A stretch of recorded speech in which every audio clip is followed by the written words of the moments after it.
Hey there, Chaos Crew. Welcome back to my channel. It's KJ, and today we are going to look at the Enneagram test and the Enneagram personality types. What I really honestly did, this is the same day. If you can see my makeup, I ate some food, I got cold, I threw on a hoodie. So, there are 9 types to the Enneagram. I know a little bit about this, but let's just take a look. This is according to the Enneagram Institute, so this is like the people who made it, by the way. Look at that. They're trying to give the heartagram a run for its money. So there's 9 types, and instead of letters, this test is numbers. You have the reformer, the rational, idealistic type, principled, purposeful, self-controlled, and perfectionist. I first heard about the Enneagram via a podcast. It was, I think it was their 100th episode, but I can't remember the name of the podcast, I'm sorry. Since it says reform, I'm kind of just thinking of like Martin Luther with the nail, the thesis against the Catholic Church. The helper, caring, demonstrative, generous, people-pleasing, and possessive. The achiever, success-oriented, adaptive, excelling, driven, and image-conscious. I don't know, I think of like a CEO type of personality here, but maybe also because of like the image consciousness, the excelling. There's a lot of celebrities who I feel really meet this number 3. Number 4, the individualist, sensitive, withdrawn, expressive, dramatic, self-absorbed, and temperamental. 5, the investigator, the intense, cerebral type. I'm thinking of like Sherlock Holmes here. Perceptive, innovative, secretive, and isolated. Number 6, the loyalist. They're committed, security-oriented type. Engaging, responsible, anxious, and suspicious. Okay. Number 7. I feel like number 6 in a way kind of reminds me of Monk. Like a mix of like number 6 and number 5. The enthusiast. Why did I say it like that? The enthusiast. Busy, fun-loving, spontaneous, versatile, distractible, and scattered. What is with them ending each of these with like 2 negative points? And I'm like, why don't you like sandwich the negative like in the middle, like instead of making people feel bad? Number 8, the challenger. They're powerful, dominating, self-confident, decisive, willful, and confrontational. Ooh. And number 9, the peacemaker. They're easygoing, self-effacing, not claiming attention for oneself, retiring, and modest. Interesting. Receptive, reassuring, agreeable, and complacent. And that's your 9. So my basic understanding about the Enneagram is that you have wings. So you have your type, but then you have a wing of like, you're this type, but you're also this type on like a good day or a bad day. So here's the thing, they have the RETI test here on the Enneagram Institute website, but it costs money. And we all know that we really want to know what our personality is without spending money. So even if it's not as accurate, I'm going to use the Eclectic Energies Enneagram test. It's free.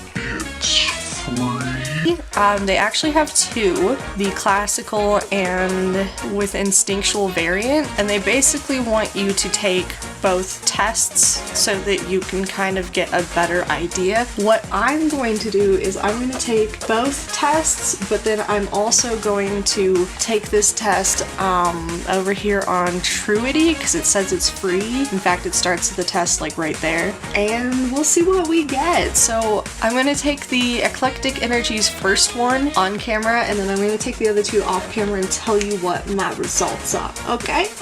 Here we go. Okay, so they all start on no. I love to take care of people, and I'm good at it. Love to... Success, prestige, and recognition really matter to me. I want to win the approval of those in authority, sometimes even when I don't really like them. Yeah, I don't get depressed easily. We're gonna leave that out of no. I tend to trust most people, partly. I plan the next adventure before the current one is finished. Oh yeah. Plan is a loose term, okay? I'm too strict with myself and others. Nope. I often refrain from acting as I'm afraid of being over. I just figured something out.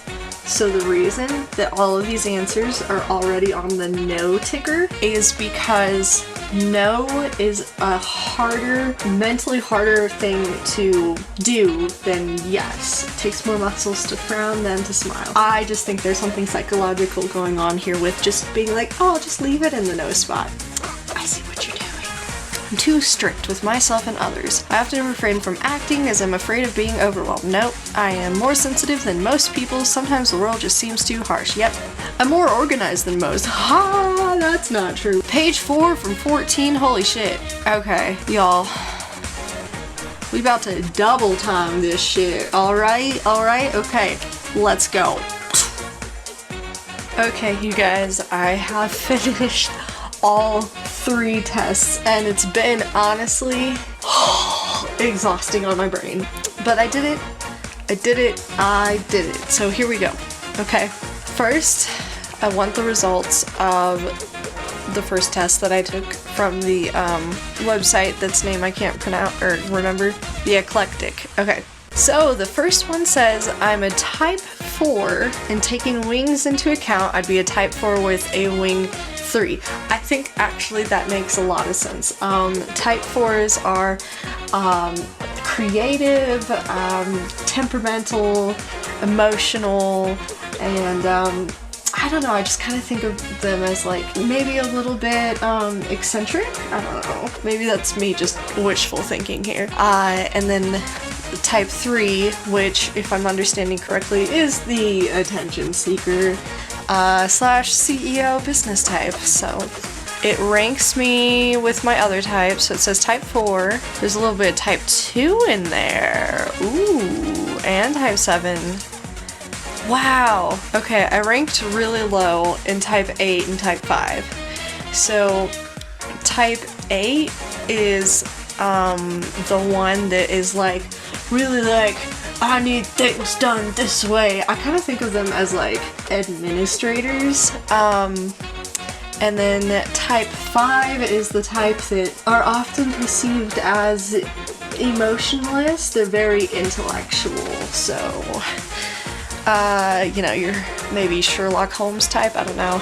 Give me the results. I gotta give them my information. Ooh. Oh, what's this? Holy crap. Whoa. Okay, this is really interesting. See, this one says I'm not really much of a type 8, 9, or 1. In a nutshell, 4s, so it's putting me about a 4 again, are defined by their beliefs and that they are different from other people and by their feelings of envy for what others have. 4s have the sense that something is missing from their lives and they worry they will never have the happiness that other people experience. What's really interesting about the Enneagram, for one, there's only 9 types, but even if you're a different personality type from someone on the Myers-Briggs, you could still be the same type on the Enneagram. I feel like personally having each of these different answers is a great way to kind of figure out, okay, you know, who am I, like on a molecular level. Wow.